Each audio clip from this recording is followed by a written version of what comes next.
and welcome to A Reader's History of Science Fiction. I'm Alex Howe, and this is episode 38, Cyberpunk Derivatives. Cyberpunk, as we discussed last episode, was the new subgenre of sci-fi that appeared in the 1980s, which was the combination of, quote, low-life and high-tech. Just like the punk scene that it imitated, it usually envisioned a hyper-connected but dark and gritty future, with rampant corruption, global megacorps taking over the world, and usually an anti-hero fighting against the system in some fashion to match the countercultural punk theme. The thing is, punk isn't confined to just cyberpunk. It's an attitude that shows up in the works of Philip K. Dick and J.G. Ballard much earlier, even though we didn't have a name for it yet, and it's persisted in many later works that have kept the name, even though they can't reasonably be called cyber. This has led to a slew of other punk subgenres that are considered to be derivatives of cyberpunk. And these deserve a look of their own. This episode will be a little like episode 35, the second time travel episode, a whistle-stop tour of all the variants of the punk genre. To start off, the most famous cyberpunk derivative has got to be steampunk. Steampunk takes the attitude of cyberpunk, mixes it with some neo-Victorian cultural attitudes, and sets it back in the late 1800s. This can be in Victorian England, or in the Wild West, or even somewhere else. But it always features technology that people could have made with the materials available back then, but didn't, or didn't widely. These are frequently analogs of modern technology, but all powered by steam. And probably better than would be actually possible, but that's secondary. So you'll see mechanical computers, clockwork prosthetic limbs, steam-powered road vehicles, which those did exist in real life, ubiquitous airship travel, and also just about anything from the works of Jules Verne and H.G. Wells. Take Captain Nemo, for example. No, I don't think you can reasonably call him a punk. But he is a genius inventor anti-hero who builds futuristic technology and wants to stick it to the man. Make him younger and give him a more 1980s attitude, and he could probably qualify as steampunk. Another point you'll see for cyberpunk derivatives throughout this episode is that steampunk has a definite aesthetic to it. Just like cyberpunk is full of dark, dirty, and crime-riddled cities with lots of neon lights and Tron-style virtual reality, steampunk is filled with shiny brass and steel vehicles, needlessly complicated mechanical contraptions, and fancy goggles that it's not clear exactly what they're for. If you look at the list of cyberpunk derivatives, they seem to be as much artistic as they are thematic. The term steampunk itself was coined by K.W. Jeter in 1987, as a somewhat tongue-in-cheek way of describing his own 1979 novel Morlock Night, an unofficial sequel to The Time Machine where the Morlocks travel back to 1895 and try to take over. Today, steampunk has been used to describe many older works with the same aesthetic, perhaps most notably the 60s TV show The Wild Wild West, which was described by its creator as James Bond on horseback, and features 1800s-style spy gadgets and the like. Of course, fans of my generation may be more familiar with the Will Smith movie adaptation, which dialed it up to 11 with the giant steam-powered spider robot. Oddly, for a genre with such wide play, it's hard to pin down any really big, foundational works of steampunk. Many people know what it is, but not quite like they know space opera from Star Trek or cyberpunk from Blade Runner.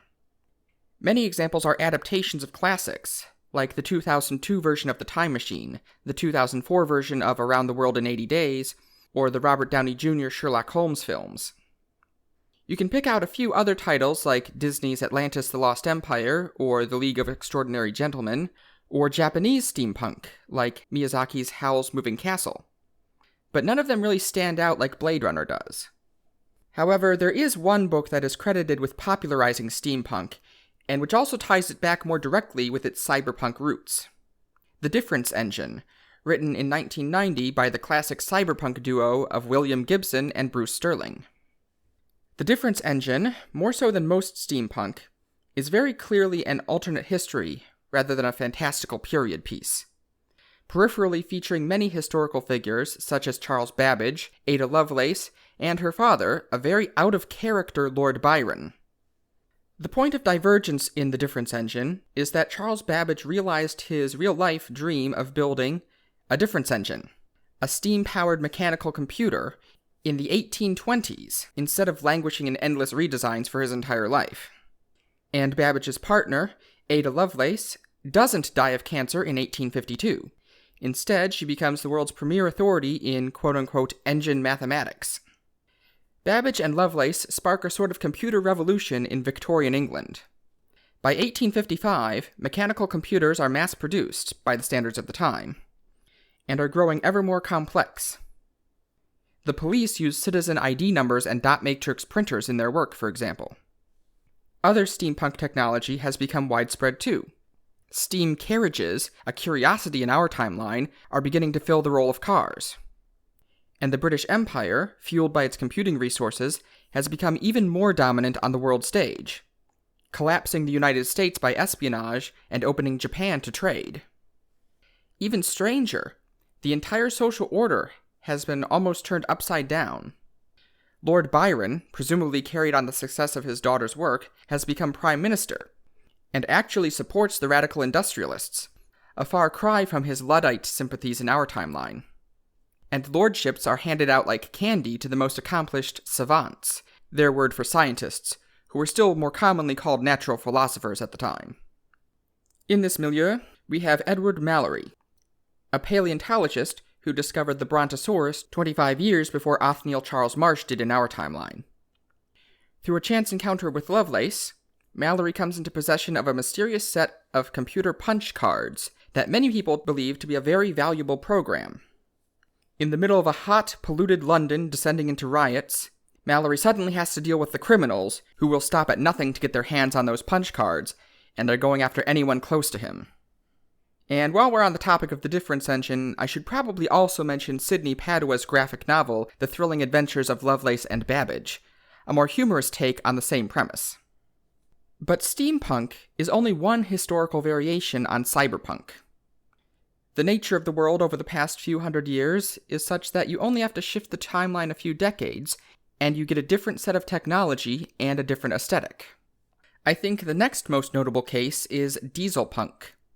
Dieselpunk is a punk genre set in the interwar or World War II period of the early 20th century.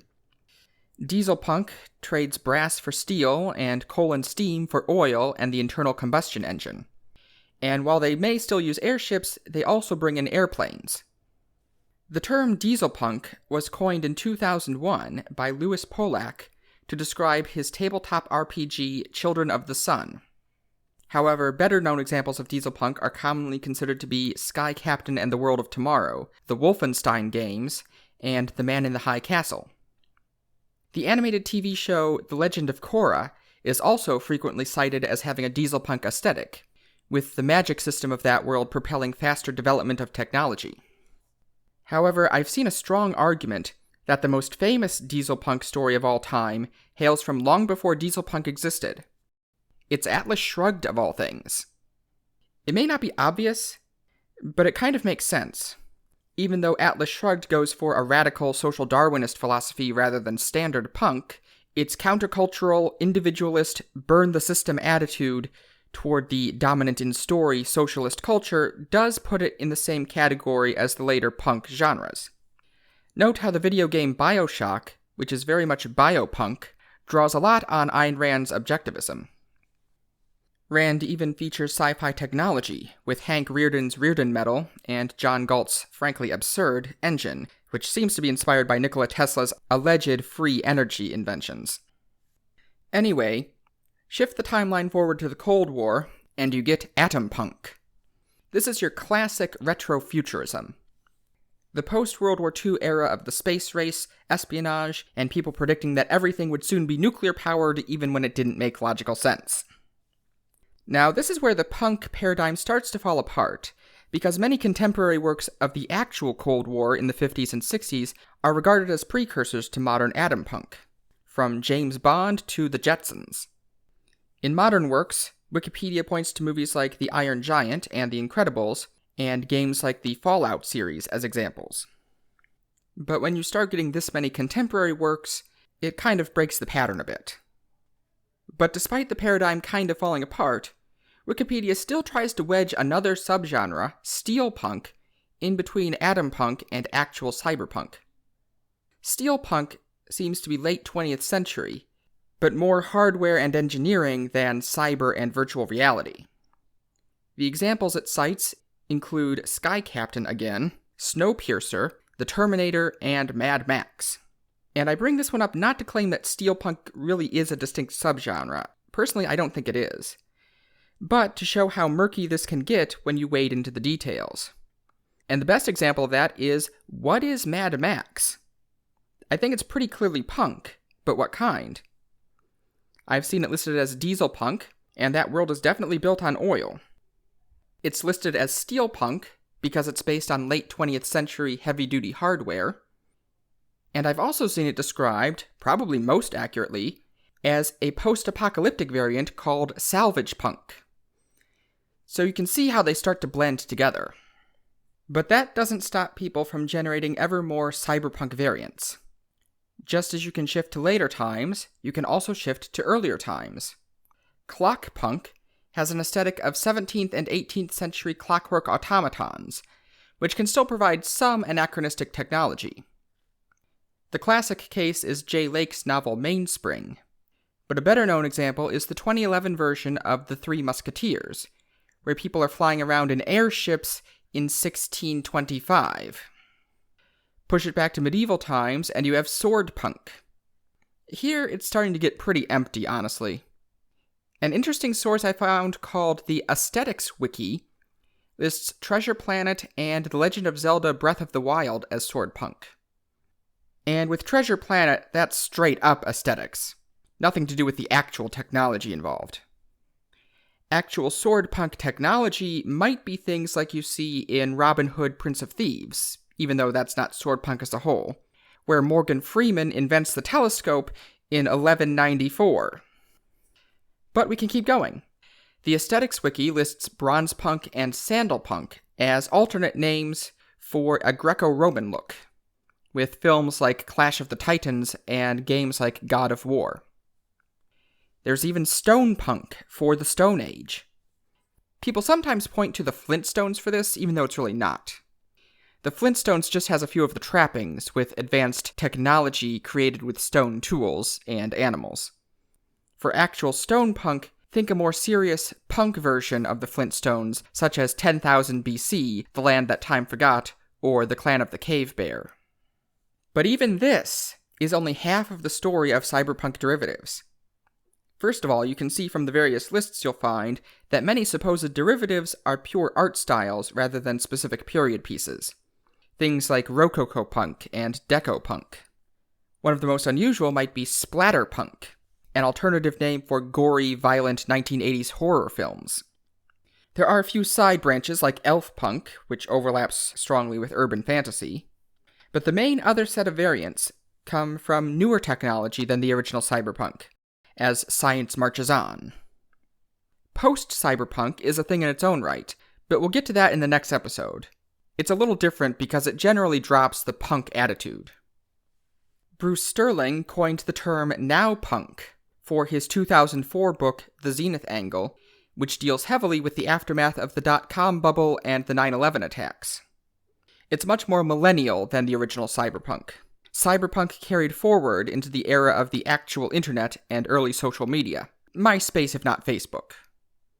Wikipedia lists Scott Pilgrim, Steven Universe, and Rick and Morty as examples of nowpunk.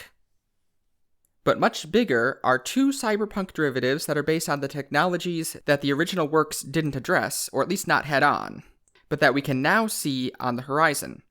Biopunk and nanopunk. Biopunk is a world where technology becomes dominated by the predicted biotech revolution. It's a world of ubiquitous genetic engineering, designer babies, body modification, human experimentation, and weaponized diseases. Some people see H.G. Wells's The Island of Dr. Moreau as a precursor to biopunk, and the genre definitely shows its roots in Neuromancer, with Molly Million's The Razor Girl. A classic example of biopunk proper is the movie Gattaca, about a future in which eugenics via genetic screening is commonplace, and people with inferior genes are discriminated against. It's kind of low-grade biopunk because there's not much direct genetic manipulation, but it may be the best-known example. Some newer films like Splice and Repo Men lean further into the genre. Biopunk shows up quite a bit in video games too, most notably Resident Evil and, of course, Bioshock. In books, the most famous example is probably Paolo Bacigalupi's The Wind-Up Girl, which I've discussed on this podcast before. While a lot of that book is about environmentalism, it's also very much biopunk, with giant agribusinesses using genetic engineering to control the world's food and energy supplies alike. Indeed, the title character is a genetically modified organism herself. Emiko is nearly human and is as intelligent as a human, but she was created as a plaything for some rich businessman and was optimized for that purpose. The moniker comes from the fact that, due to regulations about distinguishing natural from artificial organisms, she was also modified to walk with jerky movements like a wind-up toy. And I also wanted to mention the web serial Twig by John McCrae, better known by the screen name Wildbow. He's the same person who wrote Worm, which I've reviewed on my blog, so I think it's worth a mention. Twig is a biopunk story set in an alternate 1920s, which is a loose sequel to Frankenstein, taking place in a world where Victor Frankenstein's technology actually works, and manipulating biology becomes as easy as Newton manipulated physics. Web serials in general will come up again in later episodes, so that's a bit of a preview. Finally, we have nanopunk. Where biopunk is a world of biotech, nanopunk is likewise a world where technology becomes dominated by the predicted nanotech revolution.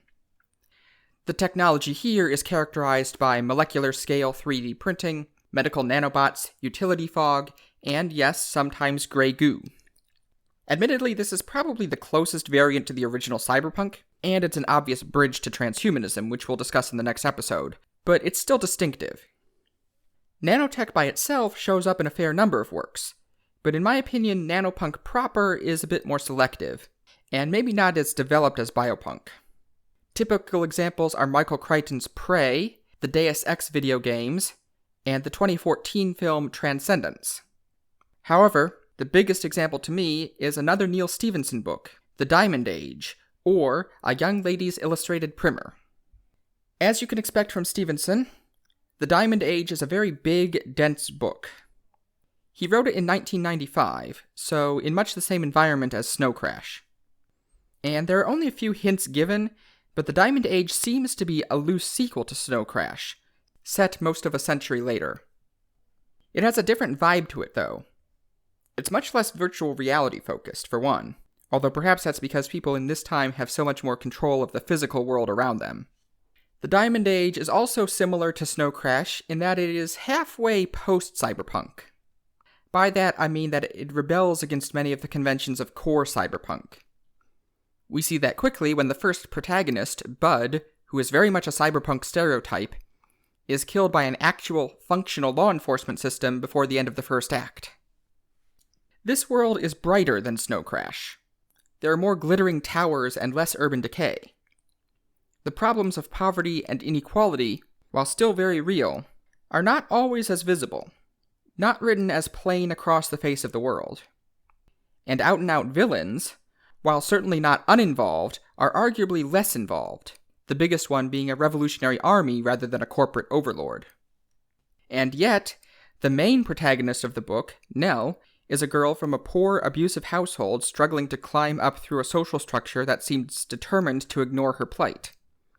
It's still steeped in that general punk ambiance. And the neo-Victorian airs that New Atlantis puts on give the whole thing a little bit of a steampunk vibe, too. So what's actually going on here? In this future, the franchised burbclave chains have reorganized society into what are now called files, from the Greek word for tribe, which have replaced nation-states. The files own land, but they're more tied to the membership of their people than sovereign territory. The three great files that dominate the world are the Han, that is China, Nippon, that is Japan, and New Atlantis, controllers of the Anglosphere under a vestigial British monarchy and an oddly neo-Victorian culture. The name Diamond Age comes from the nano-assembled diamond-framed islands and other structures of the future. The combined functions of construction, computing, and 3D printing are all largely handled by semi-organic micromachines the size of dust mites, with molecular mechanical computers inside them. And not very cleanly either. Like actual dust mites, the tiny machines don't live very long. And in dry spells, the dead smart dust particles, called toner, can choke the air thickly enough to become a health hazard. The actual story is set in Greater Shanghai, where the age-old battle over colonialism still simmers between New Atlantis and the Han. And it revolves in wide concentric circles around a young girl named Neal and a very unusual book. Neal is a theet, from the Greek word for hired laborer. A theet is a person without a file, putting them on the lowest rung of society. The book is a special device commissioned by a wealthy neo-Victorian quote-unquote equity lord for his granddaughter, the Young Ladies Illustrated Primer, a propedeutic enchiridion, a Greek phrase that means something like a preparatory instruction manual. I'm not sure why the future is Greek, but whatever. Lord Finkel-McGraw believes that his neo-Victorian society is not adequately serving girls, and wants to give his granddaughter a leg up. The Primer is an interactive, computerized book designed to tailor itself to its owner and her environment, and steer her toward a more interesting and effective life path while teaching her the vital skills of the future: computer programming and nanotechnology. The inciting incident is that, through a series of misadventures, the Primer finds its way into Neal's hands instead of Elizabeth Finkel-McGraw's. And I am not kidding, all of that is just the start of this book. Seriously, I tried to describe it in fewer words than Snow Crash, and I only barely succeeded.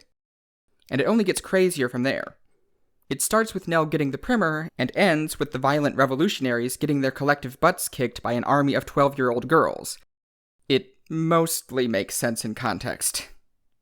You know what? Just go read it for yourself. You've probably worked out by now that I'm recommending it for this episode. It's worth the read.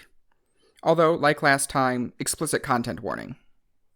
Actually, for this episode, you once again get 2 book recommendations, because there are 2 main branches of Cyberpunk Derivatives. I admit my reading on both sides of this topic is a bit thin, but I enjoyed both of them enough to be confident in recommending them. On the futuristic side, we of course have The Diamond Age by Neal Stephenson. For the historical side, I recommend, what else? The Difference Engine by William Gibson and Bruce Sterling.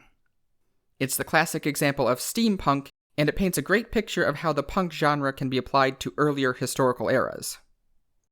This has been A Reader's History of Science Fiction. This podcast is hosted by Libsyn and is available pretty much wherever you're likely to find podcasts.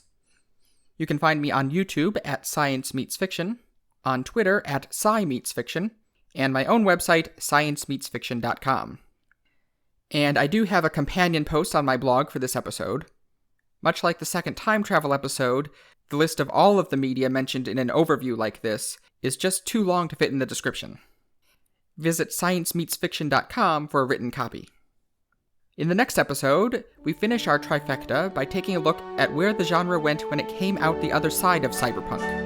This will be a view on post-cyberpunk and transhumanism. Thanks for listening.